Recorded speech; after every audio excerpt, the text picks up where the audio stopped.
Здравствуйте всем. Жду детей с кружков, решил пока мне записать ролик. Значит, мне друг прислал статью издания «Правдивый Север» на английском языке. Я поставлю ссылку на эту статью в описании, конечно же. В этот раз я не буду делать дословный перевод статьи, как делал с предыдущими, потому что статья довольно длинная, и она или объективная, или чуть-чуть даже с уклоном вправо. Просто перескажу словами, надеюсь, что вы мне поверите. Но если будет очень много просьб, я, конечно же, переведу ее дословно.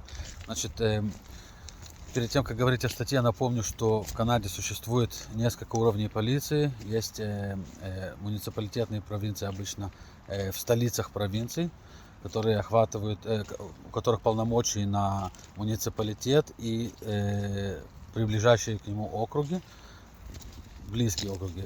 Есть в больших провинциях, где есть несколько больших мегаполисов, у каждого мегаполиса может быть своя полиция, плюс иногда есть провинциальная полиция, как в Онтарио, например.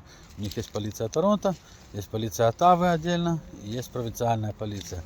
Вот. В принципе, они не вмешиваются один к другому, и провинциальная полиция охватывает, у нее полномочия на то, на чего нет полномочий у муниципалитетных полиций.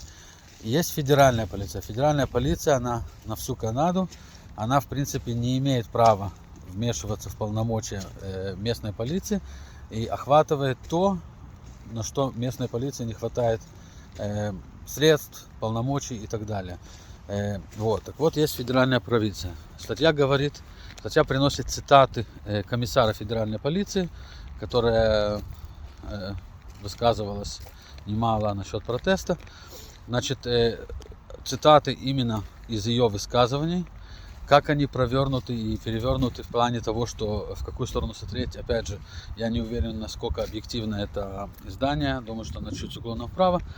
Но, в принципе, приводятся цитаты, которые показывают то, что федеральная провинция хочет не только следить за интернетом и все, что пишется в интернете, но и к тому же хочет, чтобы, и причем так и выразилось, что просят людей помочь им и докладывать куда надо, как говорится, если они видят активность в интернете, там на соцсетях и так далее, если они видят какую-то подозрительную активность, которая идет с настроем против правительства или против полиции, или просто анархистские какие-то настроения, просьба докладывать куда надо, и с ними разберутся, типа. Ну, в таком плане она высказалась.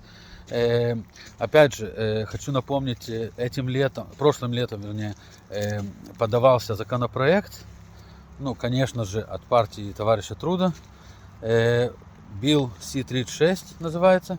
Вот. Этот законопроект, в принципе, говорил о полном контроле интернет-пространства в плане цензуры, в плане проверки, в плане постучаться кому-то в дверь, если он что-то не то написал и так далее. Вот. Этот законопроект не успел пройти, потому что парламент досрочно распустили летом до выборов, пока его еще раз не поднимали. Но я не удивлюсь, и никто, думаю, не удивится, если его попробуют поднять снова. Опять же, это дает полное право полиции, если кто-то что-то написал не так про правительство, или про политику правительства, или про какие-то настрои против полиции, например, или что-то, могут дать штраф до $70 тысяч. Вот так вот у нас они начинают. Опять же, через финансы, заморозить счета, для них расплюнуть. И вот сейчас вот такие вот штрафы поднять, если кто-то что-то не то сказал. Они хотели провести такой законопроект. Ну и, конечно же, федеральная полиция всегда выступала за этот проект. Говорили, что это им поможет находить террористические ячейки и так далее. Но, как бы, понимаете, террористические ячейки — это понятие такое, что она определенная. Как бы, ну, можно понять, кто террорист, кто не террорист.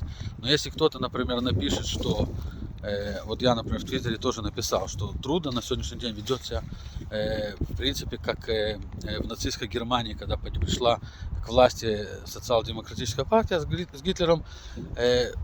ступеньки, по которым они шли, очень похожи. Как бы есть более-менее такая параллель. Просто вместо евреев, как было в Германии, тут это все те, кто не согласны с политикой правительства на данный момент насчет короны, со всеми вот restriction, вот эти вот протесты, вот этот конвой свободы, то все. Вот если... Я думаю, что я запишу ролик, у меня есть на английском языке ролик параллели между тем, что происходило тогда, в те времена, и тем, что происходит сейчас тут. Ну, в принципе, не только тут. Любая диктатура в какой-то степени начиналась с того же и заканчивалась тем же, как и в нацистской Германии. Вот. И вернемся к статье на секунду. Значит, вот она, там есть цитаты такие о помощи простых граждан, в принципе, вылавливать недовольных правительством, недовольных политикой правительства, высказывающие свои мнения в соцсетях. Вот так вот она как бы и попросила всех. Думаю, может быть, в дальнейшем будет какая-то финансовая награда. Ну, я так понимаю, вам что-то это напоминает, да, но вот как бы, вот я вот сейчас вам пересказываю, в принципе, что она говорит, более-менее, опять же, там не вся ее речь, там определенные цитаты, определенные кусочки из определенных мест, может быть, да, это специально, чтобы повернуть в эту сторону, но суть остается сутью. Если людей просят, увидев какую-то информацию, проходящую в соцсетях, которая настроена против правительства или против полиции, сообщать куда надо. И что будет делать полиция с этими сообщениями? Ну вот, например, кто-то написал в Твиттере, что Трудо диктатор. Вот я, например, написал в Твиттере, причем написал не один раз, очень много, поэтому, может быть, и ко мне скоро постучаться в дверь.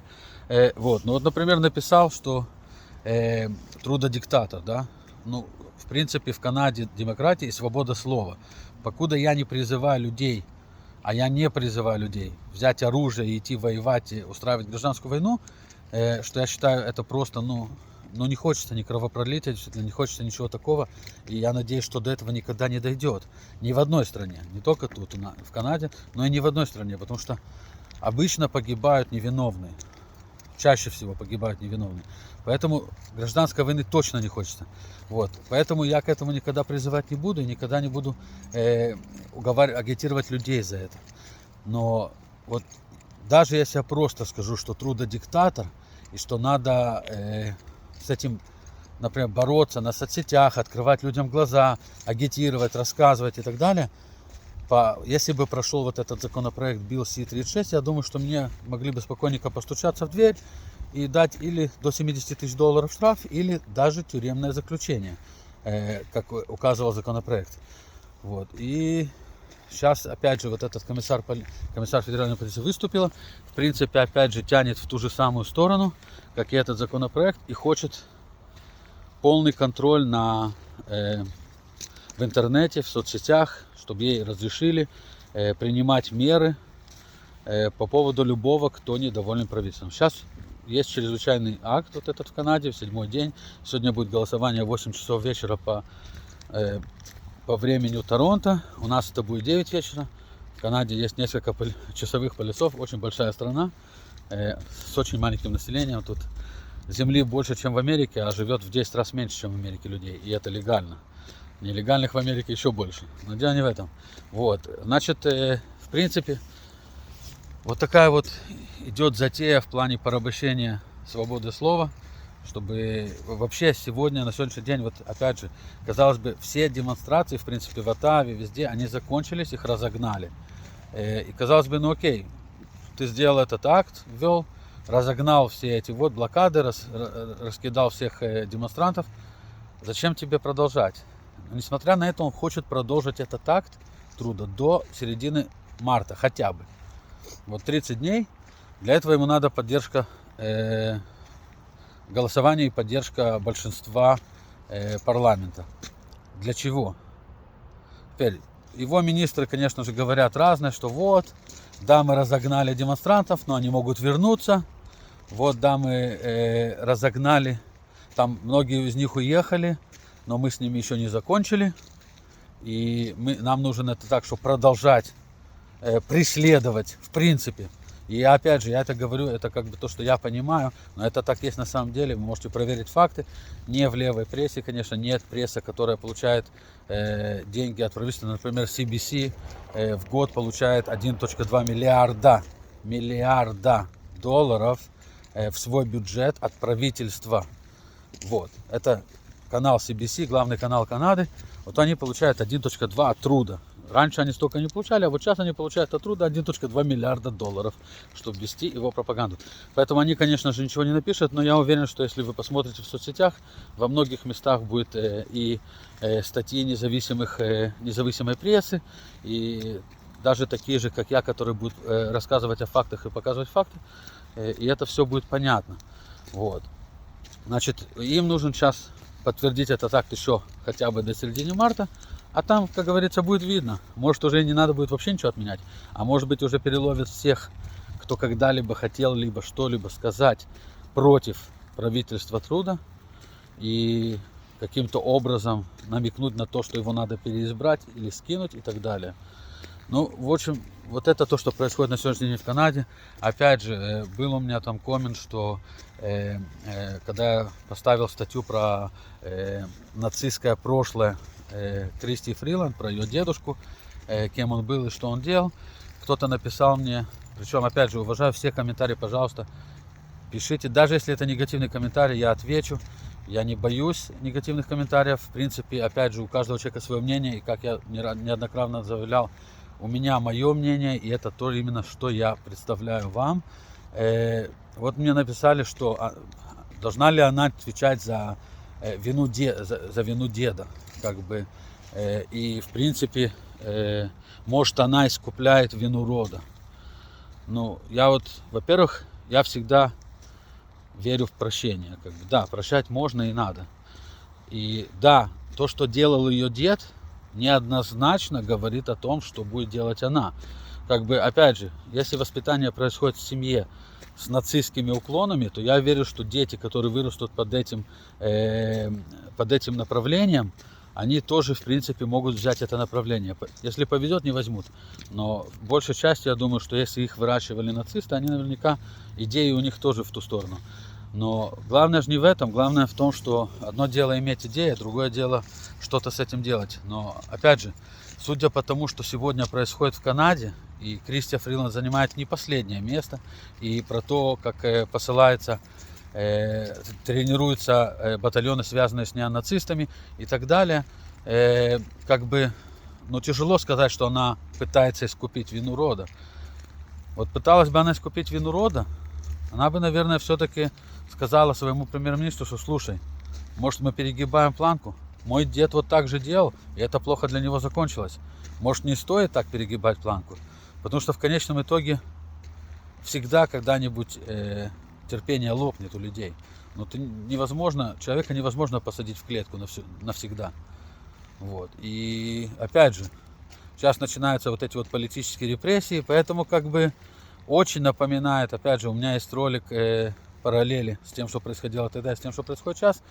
Пусть не все любят это видеть, пусть не все любят сравнивать, но дело идет уже не о расовом нацизме, как сказать, это уже не называется нацизм в Канаде. В Канаде это просто диктатура, которая строится теми же шагами, как и строился нацизм в Германии. Кстати, нацизм в Германии был не только против евреев, но и против многих других рас, которые не считались арийцами и так далее.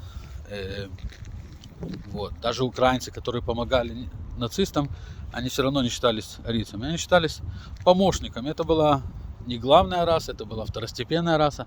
Вот. Тут в Канаде это пока на данный момент, я думаю, так и останется, не будет строиться на расовых предрассудках, а именно будет строиться на полной диктатуре. И типа, кто с нами не согласен, не просто он против нас, а он просто не должен быть свободен. Вот такая вот идет тематика. И опять же, ваше право не согласиться, вы можете всегда написать мне комменты. Кто заметил, я всегда стараюсь ответить на комменты, даже если это отрицательные комменты.